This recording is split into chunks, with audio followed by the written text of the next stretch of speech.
right, we are going to look at Hess's Law examples here today. And what we're trying to do is, in the end, we would like to record and write how to get this equation. This equation here occurs in multiple steps. And in this example, it takes 2 steps in order to produce this outcome.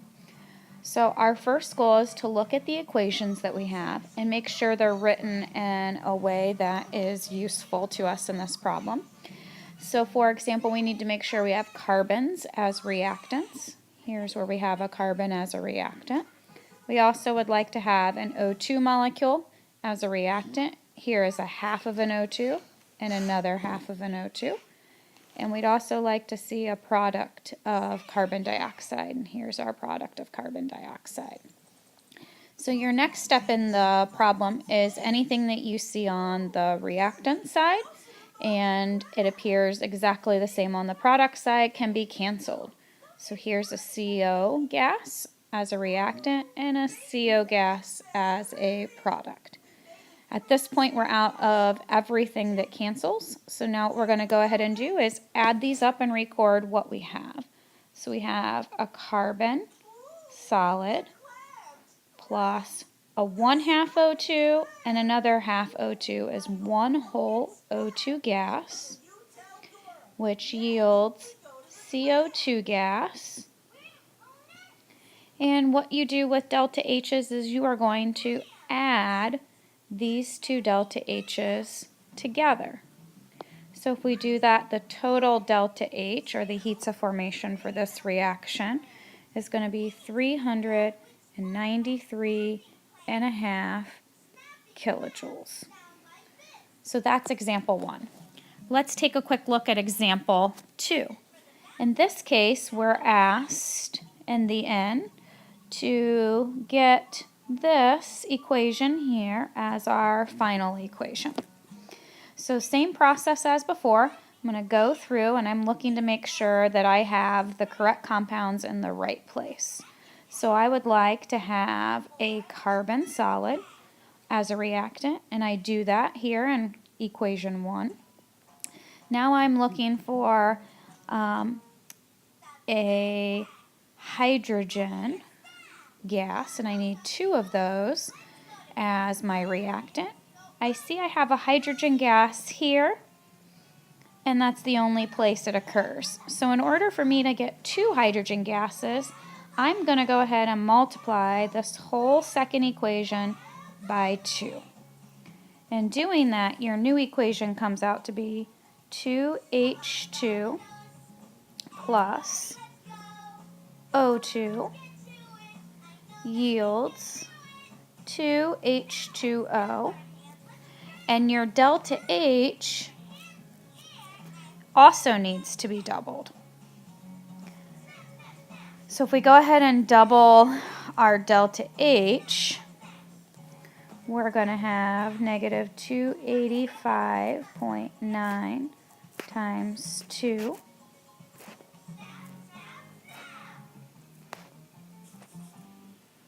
So you're going to end up with 571.8 as our new delta H.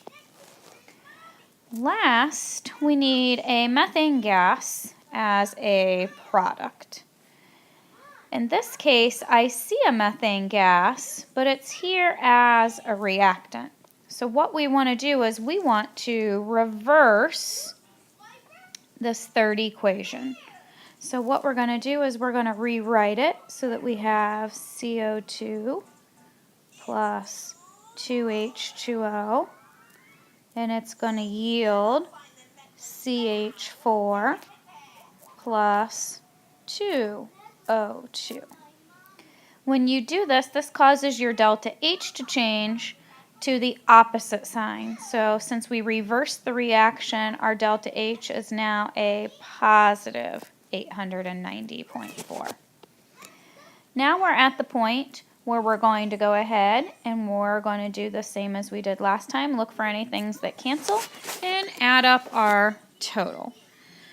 So when I look at these, the only place we have a carbon is in the first equation, so nothing there cancels. All right. And the next thing I notice is I have an O2 here in the first equation, an O2 here in the second equation, both on the reactant side.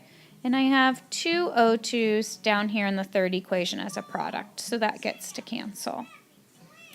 The next thing we have that is going to go ahead and cancel is this CO2 in this equation 1 as a product. We have a CO2 in equation 3 that's a reactant, so that gets to be eliminated. Moving down to our second equation, there's no other hydrogen that are going to allow those to cancel. As far as water goes, we have two waters here as a product in the second equation and two waters as a reactant in the third equation. So those get to cancel. And we are left with anything that we can cancel. Now we can go ahead and we can write our new equation. So you get to add these up. And you get carbon solid plus 2H2 gas yields CH4 gas. And the same thing as before, you're going to add all of your delta H's.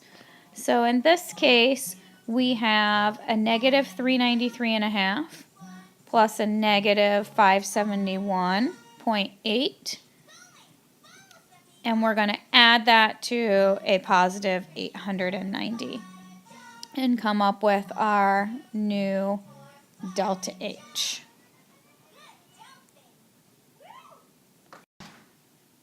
So if we continue with our answer here, our new delta H is going to be 74.9 kilojoules.